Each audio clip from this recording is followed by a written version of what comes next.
আল্লাহ রাসূল সাল্লাল্লাহু আলাইহি ওয়াসাল্লাম হযরতে ওমর ফারুক রাদিয়াল্লাহু তাআলা আনহুকে একবার জিজ্ঞাসা করলেন, রে ওমর, তুমি, আমি মুহাম্মদ, আমি রাসূলকে তুমি কতটুকু মহব্বত করো?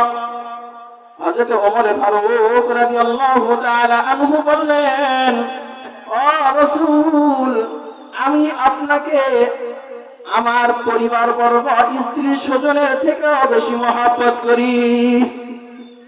আল্লাহ রাসূল সাল্লাল্লাহু আলাইহি ওয়াসাল্লাম বললেন, রে ওমর, তুমি কি তোমার শুধু পরিবার বর্গের থেকে মহব্বত করো? রে ওমর, তুমি কি তোমার জীবনের থেকেও আমাকে মহব্বত করো না?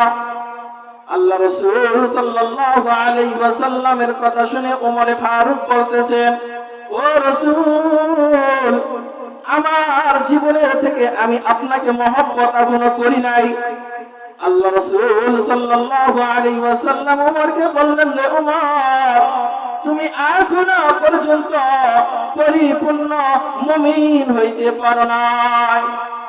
তুমি যতক্ষণ না পর্যন্ত আমি রাসূলকে পরিপূর্ণ তোমার জীবনের থেকে ভালোবাসবে, মহব্বত না করবে, ততক্ষণ পর্যন্ত তুমি পরিপূর্ণ মুমিন হইতে পারবে না।